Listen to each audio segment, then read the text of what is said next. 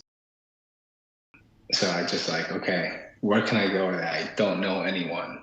Yeah, And I yeah. start fresh and just kind of do my own thing. Because I was really doing photography and stuff like that. That's like my passion is there. So I was like, Mhm. okay. I just moved to Hawaii. Wow. Yeah, so I just How did that go? that was it was beautiful. I was there for like 3 years. It was just I was just living out there. I kind of winged it, but kind of didn't, right? So I applied to the University of Hawaii, got accepted, went to school online and in person. Um, got a job at Pearl Harbor doing like IT, right? Okay. I was doing that, so I had a few things set up, and then I was doing photography out there. I kind of doubled down on that, and it worked out, and I was just out there for a couple of years until I moved back here. And in that time, though, from that time, because it was such a fast transition, because I got back from Kuwait a week after that, I was out the army, like just like that, and I was like, whoa, this is completely different. And at the time, I had a girlfriend, and I just remember like telling her, I was like, man, like the silence is way too loud. Ooh. I remember telling her that because I just couldn't stand. I couldn't stay still because Mhm. for like the longest time since I was a kid, and then at this point I'm like 22, 23. For the longest time, I was just like I was always on the move. I was like, in the army doing stuff in the States and then deploying, and it was just a never-ending cycle. So now that I was just permanently in the US, I was just like, I didn't know what to do with myself. I just remember pacing in the apartment back and forth and going to the gym. And then that's when I picked up running. Okay, I just need to let this out. Oh yeah. So That's the way to do it. yeah. So I just started running a lot. Like, and by a lot, I mean like every day. So, Yeah. Did yeah. was there a reasoning behind going from Hawaii to Texas, or was it a place you knew, or was there like what Yeah. led you to Yeah. that? Yeah. I just wanted to get closer to family. Okay. You know, I just wanted to get closer to my sisters that I really haven't seen since I was a kid because I would just come back home to say my hellos and byes really because I would just come to say, hey, I'm leaving again, and then leave for however long. Yeah. So I just want to get closer to family. So I just made the move back to Texas when I felt like I was mentally all right to come back Good. and just be around family again. So that was the purpose of the move. But in the time while I was in Hawaii, I was kind of just working on myself there. Yes. And now you go back to Texas. What year is this you said again? This was Like at this point. This is 2022. okay. And then you said that's when you picked up really like because we already talked about it before, but like running, you found that as like a key to getting rid of like that all that noise going on. That Oh I was telling my wife it's like the intrinsic thoughts like that goes away when you run. Like all the oh, self doubt or any of that stuff, you're not worried about that when you run, and it's so like mhm. that's why like even if it sucks for a while, it's you feel great afterwards because you worked Oh everything yeah, out without even definitely. realizing it. Yeah, and then I always knew I was like okay at running Yeah. because even during those RMPT tests, sucked at the sit-ups, but I made it up on my runs all the time, right? Yeah. So I was like, so I really started running when I was in Hawaii a lot, and I would just, I kind What a great place of to start seeked out, running. yeah, beautiful. I kind of seeked out a mentor over there, and then yeah, I was just one day I'm like, okay, I just want to do something really, really difficult, and that's and I guess that kind of stems from all the because all the adrenaline that I just needed to just let out. Yes. I'm not doing much because it was just like it was so, like I was telling you earlier, it was just so, it was so peaceful. It was just difficult that it was so peaceful. You know, Yeah. it was just like, if that makes any sense, it No, was your just like, mind gets to take a breath. Like your yeah, mind isn't working as hard anymore, trying to think about what's going on, what's going to happen next, what am I doing to do better. No, you're doing something, so it's good.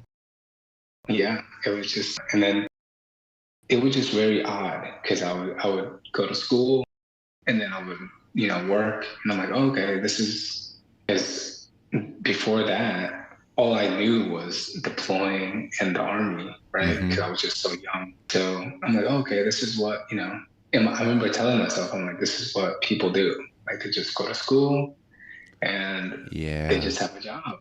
And I'm like, I told when I made a friend over there, and I was like, this is boring.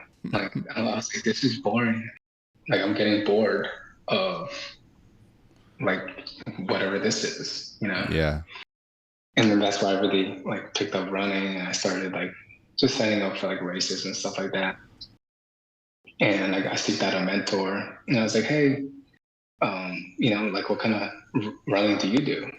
And he's like, oh, I just do all these like 100-mile and 200-mile ultra marathons. And I was like, people do that?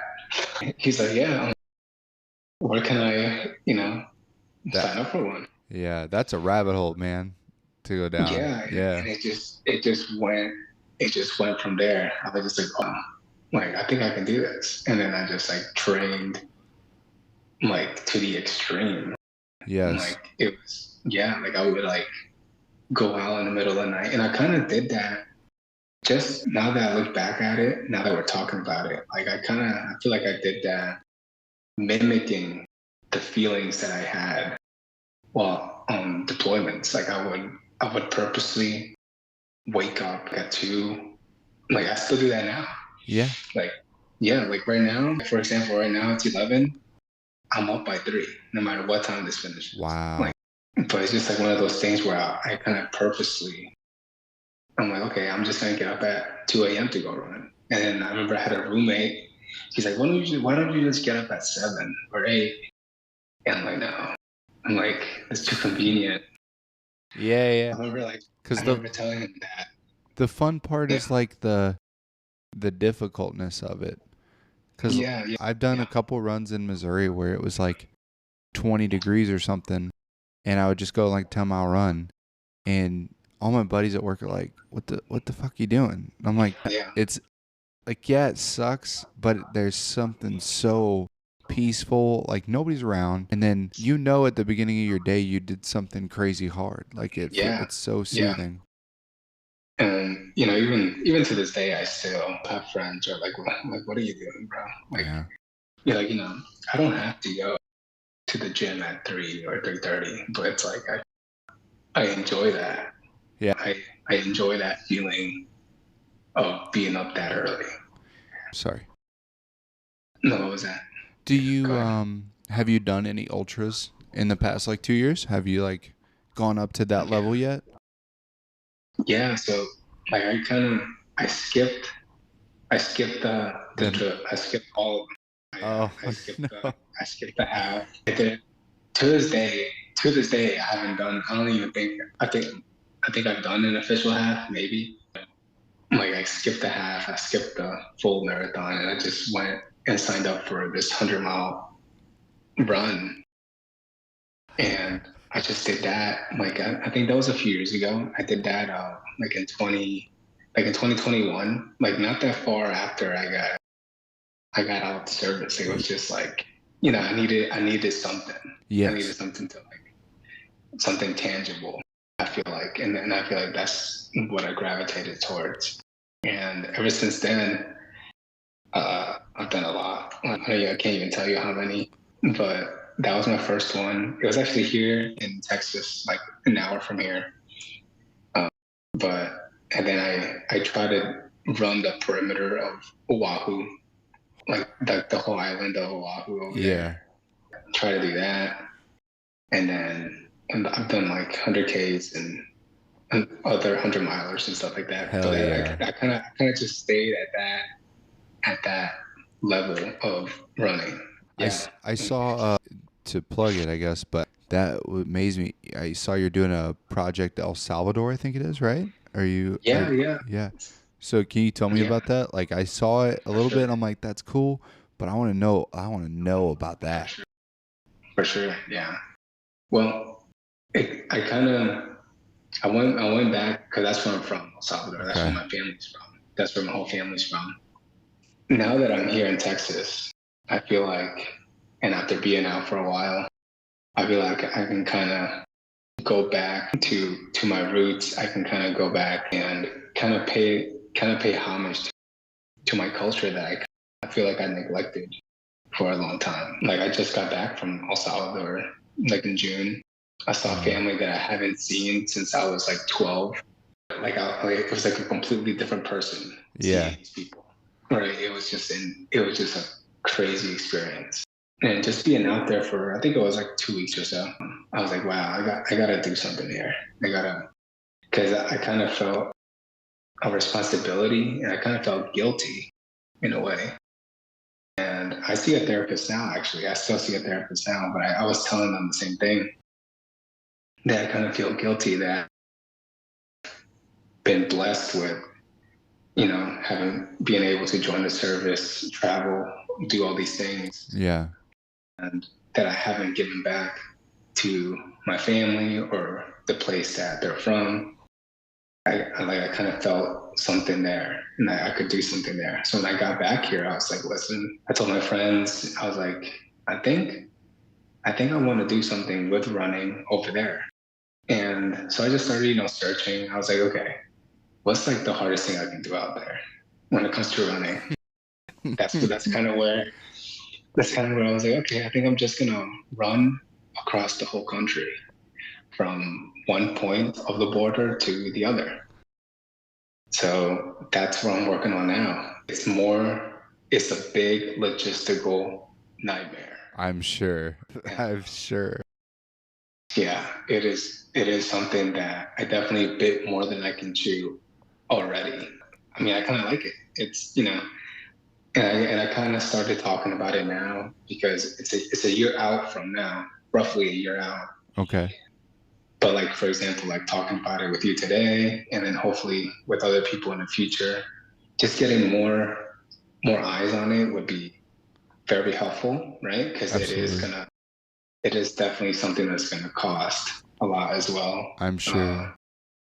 But I feel like it's like a responsibility that I feel like I have to do at this point, just to kind of put my dent in my culture somehow. And it's gonna be more than just for running, right? I'm gonna try to raise money for all the school districts over there, Yeah.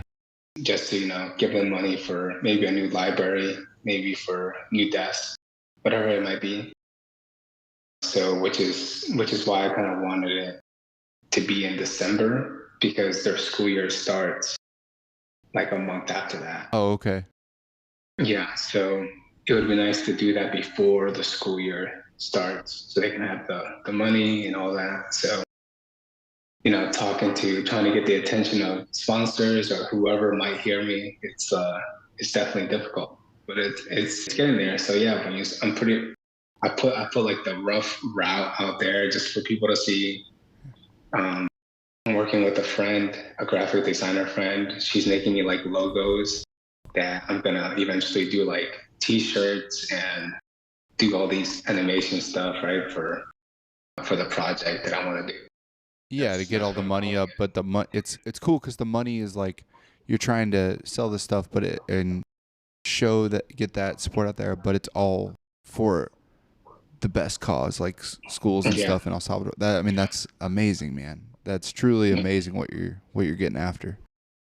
Yeah, so that's what that is, and I kind of just labeled it, Project Salvador, just because I wanted it to be more than just, and if it can, the least, if it has my name on it, the least, that's even better, right? Because it's something for the country, for the children there, Yes. and that's why I kind of named it that way, because I want it to be more than just a person running, right? So hopefully with but stuff that I'm doing like today kind of gets out there somehow. Absolutely. That's astounding, man. What So yeah. the one thing before I would jump back to that, what currently do you do right now down in Texas, like in your regular time? What are you doing? Yeah, so I still do photography. I do Okay. photography for some like athletes or people, and then some like brands and stuff like that. Okay. I still do IT sometimes from home. Like I'll pick up like a contract or something like that. Like Okay. a, yeah, I'll pick up like a contract with like General Dynamics or like those contracting companies. Yep. I'll do like contracts like that, like 6 to 8 month contracts, and I work at a running store. Cool. Yeah, so I had to do that. I was like, man, I have to get involved in the running community out here somehow. Yeah. You know that it's crazy to so I've Missouri had one when I was there but they had it in a bigger town, and then I've noticed here in Kansas they had one in Manhattan. And those are the Oh, cool. places if you're looking for like runs or how to run or the best brands that are going to get you what you need to do, there is so much knowledge in those stores. And it's like, it could be like 70-year-old people and it can be like 20-year-olds and they know so much. It's crazy, man. So that's a good Yeah, connection for you, especially with like what you're yeah, planning to do. yeah. So I had to get in the door somehow. Yeah. Um, so yeah, that's what I do. And then It sounds like, my it sounds like you kind of set yourself up good to where you can do the jobs that you have, work well with trying to accomplish something like that. Because sometimes, especially with running or anybody that does like big projects like that or big sports, anything, it's so hard to work your schedule into that. oh yeah, And what you have yeah, going, it seems like that caters a little better, right, than a typical 9 to 5 or whatever. You know what I mean? yeah. And don't get me wrong, I still work sometimes 9 to 5 at the running store Yeah. or here at home, whatever. But it's more flexible, and I did that purposely.